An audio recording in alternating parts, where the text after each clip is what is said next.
नमस्कार, आप देख रहे हैं मासकॉम जंक्शन। मैं डॉक्टर प्रदीप कुमार हाजिर हूं एक और नई वीडियो के साथ। प्रिय विद्यार्थियों, हमारा आज का विषय है स्वोट एनालिसिस। ये सेल्फ एनालिसिस करने की एक ऐसी टेक्निक है जिसके ज़रिए हम स्ट्रेटजी बना सकते हैं, अपनी सफलता का रोड मैप तैयार कर सकते हैं। हम सब इंडिविजुअल लेवल पर और एक संगठन के स्तर पर भी स्वोट एनालिसिस करते हैं।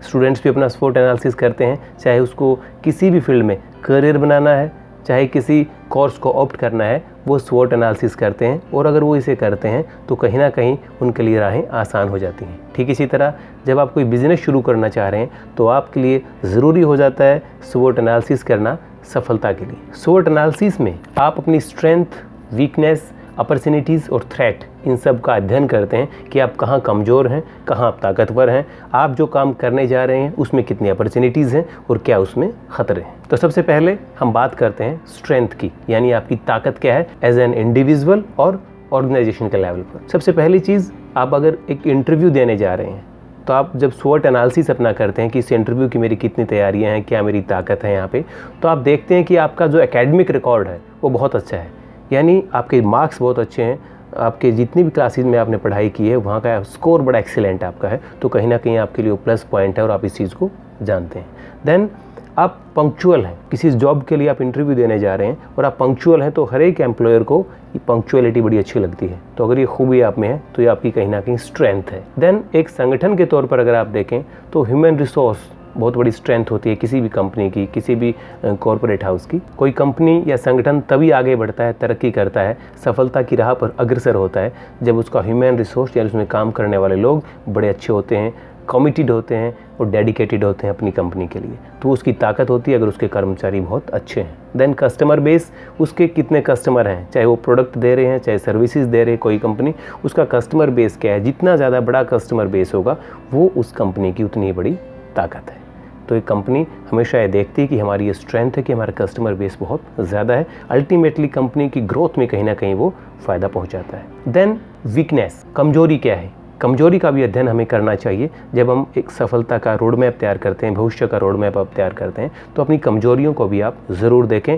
और कमजोरियों को इसलिए ना देखें कि आप डिमोरलाइज हो जाएं, बल्कि कमजोरियों को आप इसलिए देखें ताकि उन पर काम करके उनको अपनी स्ट्रेंथ बना लें। अगर इंडिविजुअल लेवल पर अगर हम देखें तो पुअर कम्युनिकेशन स्किल्स, अगर आपका संचार कौशल अच्छा नहीं है, क्योंकि हर जगह संचार कौशल, चाहे आप एक एम्प्लॉय के नाते या आप किसी भी फील्ड में एक स्टूडेंट के नाते जा रहे हैं कि किसी कोर्स को आप ऑप्ट कर रहे हैं, तो वहाँ पे कम्युनिकेशन स्किल्स आपकी अच्छी होनी चाहिए। अगर आपका संचार कौशल अच्छा नहीं है तो कई जगह प्रॉब्लम क्रिएट होती है। देन अगर आप प्रेशर को हैंडल नहीं कर पाते हैं, अगर आप में ये काबिलियत नहीं है, तो ये भी आपकी एक वीकनेस है और आपको इन दोनों कमजोरियों पे काम करना चाहिए। देन एक संगठन के तौर पर अगर आप देखें तो अगर किसी संगठन में इंटरनल पॉलिटिक्स है, फॉर एग्जाम्पल, काफ़ी कमियां हो सकती हैं कि इंसान में एक संगठन में, लेकिन उदाहरण के तौर पर हमने यहाँ दो पॉइंट हर चीज़ के लिए हैं, हर एस्पेक्ट पे हम बात कर रहे हैं।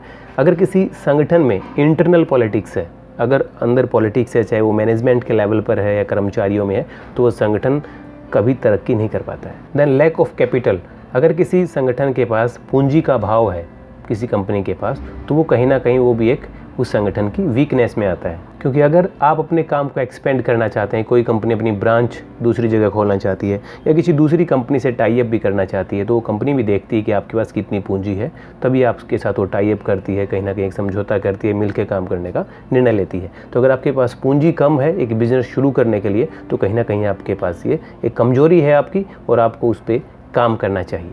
देन अपॉर्चुनिटीज़, जब भी आप कोई कोर्स ऑप्ट करते हैं एक स्टूडेंट के नाते, तो आप देखते हैं कि कितने अवसर हैं उस कोर्स में जो कोर्स आप चुन रहे हैं। पहली बात, उसमें रोज़गार के कितने अवसर हैं, यानी कितनी तरह के रोज़गार उसमें हैं। साथ ही जो रोज़गार दिए जाते हैं, जो रिक्रूटमेंट प्रोसेस है, वो कितनी रेगुलर होती है, कितना डिलेड है, कितना कॉम्प्लेक्स है, क्या है वो, तो सारी चीज़ को समझना चाहते हैं कि कितनी तरह के अवसर हैं जो पढ़ाई मैं कर रहा हूँ उसमें, और जिस फील्ड में मैं स्पेशलाइजेशन कर रहा हूँ उसमें कितने अवसर हैं। दैन एक संगठन के तौर पर अगर कोई काम शुरू करना चाहते हैं आप, तो आप ये देखते हैं कि जो प्रोडक्ट मैं अवेलेबल करवाऊँगा फील्ड में उसकी डिमांड कितनी है, उसकी आगे कितनी डिमांड बढ़ेगी और उसके ग्रो करने के कितने चांसेस हैं, कितनी अपॉर्चुनिटीज़ हैं। गवर्नमेंट की पॉलिसीज़ क्या कहती हैं, जिस काम को मैं शुरू करने जा रहा हूँ तो गवर्नमेंट की पॉलिसीज़ जो हैं वो क्या मुझे सपोर्ट करेंगी, क्या मेरे लिए फेवरेबल हैं, तो ही मैं उस काम को शुरू करूँ। ये अपॉर्चुनिटी भी कहीं ना कहीं बिजनेस हाउस देखता है। देन इंपोर्ट एक्सपोर्ट पॉलिसी हो सकती है। अगर आपने कोई ऐसा काम करना है जिसमें आपको बाहर से इंपोर्ट भी करना है या एक्सपोर्ट भी करना है माल आपने अपना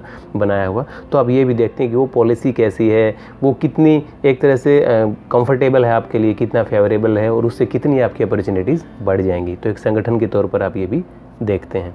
देन थ्रेट, चाहे आप कोई भी काम करें उसमें ख़तरे होते हैं, थ्रेट होती हैं, लेकिन ख़तरे होने का मतलब ये नहीं कि आप वो काम ना करें।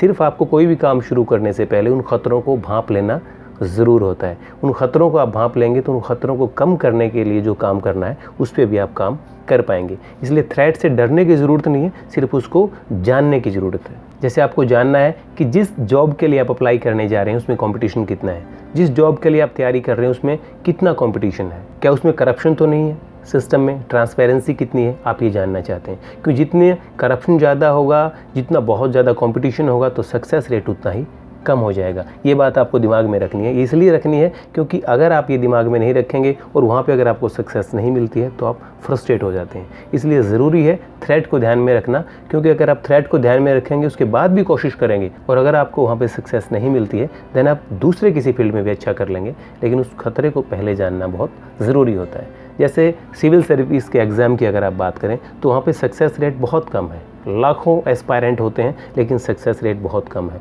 तो उस खतरे का आपको पहले पता होना चाहिए और साथ में आपके पास एक प्लान बी भी होना चाहिए कि अगर वहाँ पे सक्सेस नहीं मिलती है तो मैं ये काम कर लूँगा। देन संगठन के स्तर पर अगर आप देखें तो अगर आपकी कोई कंपनी है, वहाँ नेचुरल कैलेमिटी कोई आ जाती है, प्राकृतिक आपदा कोई आ जाती है और उसमें आपका बिजनेस है वो ठप हो जाता है, तो आप क्या करेंगे?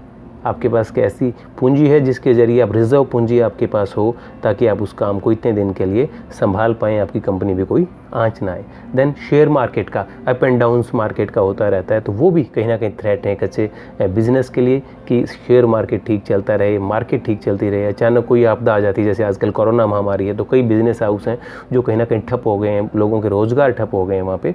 तो ये जो सारे ख़तरे हैं, इन सब ख़तरों को ध्यान में रखते हुए अगर आप कोई बिज़नेस प्लान करते हैं, अपना करियर प्लान करते हैं, तो निश्चित रूप से आपको उसमें सक्सेस मिलेगी।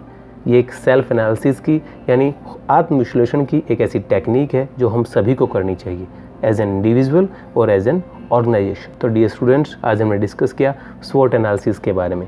उम्मीद करते हैं स्वॉट एनालिसिस के माध्यम से आप वो सारी टेक्निक्स सीख पाए जिसके ज़रिए आप आत्मविश्लेषण कर सकते हैं और सफलता का रोड मैप तैयार कर सकते हैं। हम आपके बीच आते रहेंगे। आप देखते रहिए मास कॉम जंक्शन। धन्यवाद।